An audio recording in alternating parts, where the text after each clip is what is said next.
নমস্কার, আপনারা দেখছেন আমার ছোট্ট YouTube channel voice of Anirban. সঙ্গে আমি আপনাদের আপনজন অনির্বাণ চৌধুরী। আমি একটু কলকাতার বাইরে আছি, প্রত্যন্ত গ্রামে ব্যক্তিগত কাজে এসেছি। প্রচণ্ড ঠান্ডা, কিন্তু এর মধ্যেও আমি আপনাদের জন্য ভিডিওটা করলাম, কারণ আমার কাছে কিছু খবর এসেছে, যে খবরগুলো আমি মনে করি যে আপনাদের কাছে প্রত্যেকটা খবর যেরকম আমি পৌঁছে দিই, এটাও পৌঁছে দেওয়া দরকার। আমার থাম্বনেইলে বিষয়বস্তুটা দেখতে পাচ্ছেন, সুতরাং আমি পুনরাবৃত্তি করছি না। আপনাদের কাছে শুধু বলবো, চ্যানেলটাকে ভালো লাগলে যারা এখনও সাবস্ক্রাইব করেননি বা যারা আজকে প্রথম দেখছেন, একটু সাবস্ক্রাইব করে পাশে থাকবেন। আর ছোট এই ভিডিওটা সম্পূর্ণ দেখে আপনাদের মতামত আপনারা অবশ্যই কমেন্ট সেকশানে জানাবেন। দেখুন, হকের ডিএ না পেয়ে কর্মচারীরা, বিশেষ করে Shyamal Mitra, Malay Mukherjee, confederation of state government এমপ্লয়িজের পক্ষ থেকে দীর্ঘ 10 বছর ধরে মামলা করছেন। স্যাটে জিতেছেন, হাইকোর্টে জিতেছেন, রাজ্য সরকার সেটাকে চ্যালেঞ্জ করে সুপ্রিম কোর্টে এসেছে। সুপ্রিম কোর্টে দীর্ঘদিন মামলা চলেছে, মামলা শুনানি শেষ হয়েছে, কিন্তু রায়দানটা স্থগিত আছে। 2025 সাল শেষ হয়ে গেছে, 26 সাল পড়ল। এই বছরেই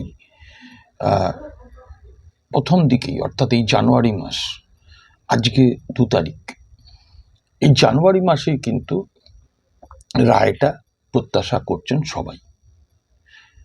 5 তারিখে হাইকোর্টটা পুরোপুরিভাবে খুলবে।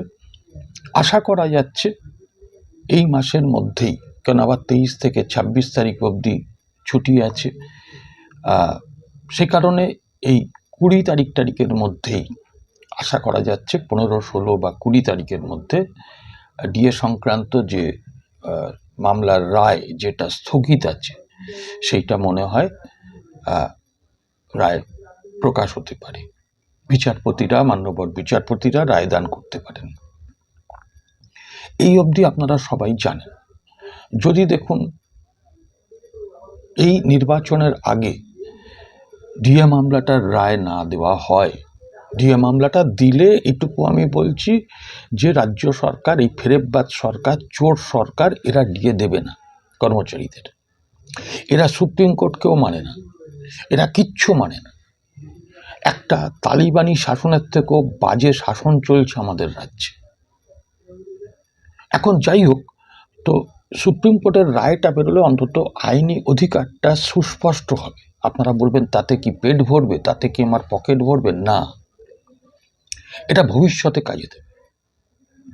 এখন যদি সুপ্রিম কোর্ট নির্বাচনের আগে রায় ঘোষণা না করেন, তাহলে আমি বলতে বাধ্য, I am sorry to say, যে কর্মচারীরা কিন্তু আদালতের ওপরে ভরসা, আস্থা সব কিছু হারাবেন।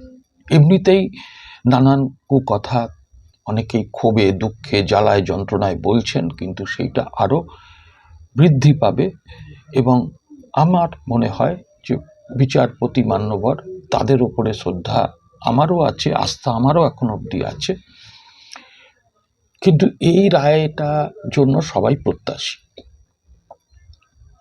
দেখা যাক, কারণ সুপ্রিম কোর্টের আগেও একটা ইন্টারিম অর্ডার দিয়েছিলেন রাজ্য সরকারকে, যে 25% বকেয়া ডিএর দিয়ে দিতে, সেটাও কিন্তু এরা মানেনি। যেভাবে ওই এসএসসি মামলায় সুপ্রিম কোর্ট সুস্পষ্টভাবে রায় দিয়েছিল যে যারা অযোগ্য, কোট আনকোট যারা অযোগ্য, তাদের কাছ থেকে যে তাদের এতদিনের তারা মাইনে বেতন পেয়েছেন, সেটাকে 12% ইন্টারেস্টে ফেরত নেওয়ার, সেটা কিন্তু রাজ্য সরকার করেনি।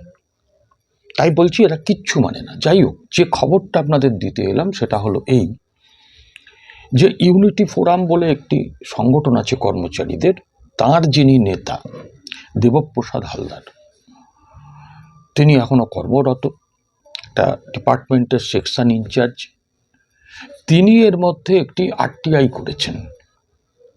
এই আরটিআইটা করেছে রাজ্য সরকারকে, এসপিআইকে।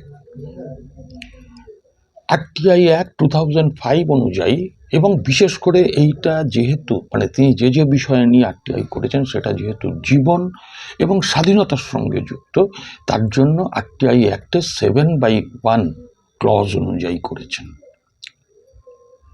কি আছে আরটিআইতে এবং কেন আরটিআইটা করলেন, এই দুটো বিষয় আপনাদের কাছে পরিষ্কার করি যেটুকু জানতে পেরেছি।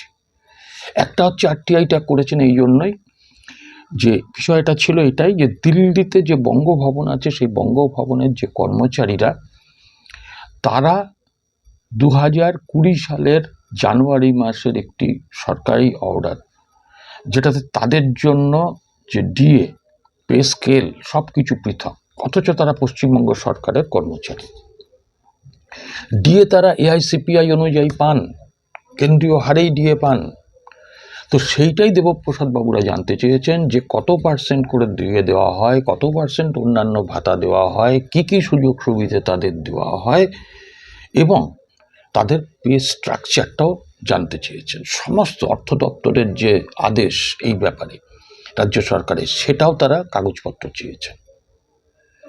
এর কারণ হিসাবে যেটা বলা হচ্ছে যে তারা নিশ্চিত, যে তখন আমিও নিশ্চিত একজন ইউটিউবার হিসাবে, যে সুপ্রিম কোর্ট যে রায়টা বের করবেন তাতে কিন্তু কর্মচারীদের স্বার্থ সুরক্ষিত থাকবে, তাদের হকের বকেয়া ডিএটার পক্ষেই সুপ্রিম কোর্ট রায় দেবে।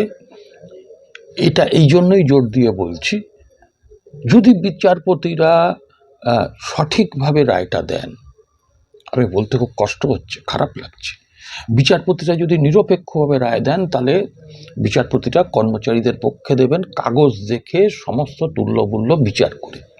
দীর্ঘ শুনানি তো হয়েছে, 7টা মামলা রায় বেরিয়েছে, তার মধ্যে 6টা মামলাতেই কর্মচারীরা জিতেছে। এখন প্রশ্নটা হচ্ছে যে এটা এই কারণেই দেওয়া হলো যে ডিএ মামলার রায় বেরোলে কর্মচারীদের পক্ষে যখন রায়টা আসবে তখন আবার রাজ্য সরকার যাবে রিভিউ পিটিশন, সেইটা গেলে তখন একটা নথি হিসাবে এটা রাখবেন। এবং আমি এইটুকু বলেই আপনাদের কাছে আজকের বক্তব্য শেষ করব, এটা সঠিক একটা কাজ করেছেন আগামী দিনের নথি সংগ্রহের জন্য। এবং আমি আপনাদের কাছে একটা কথা বলি, আমি এর আগেও বলেছি, এখনও বলছি, কর্মচারীরা শুধু ওই কোর্টের রায়ের ওপরে নির্ভর করে থাকবেন না।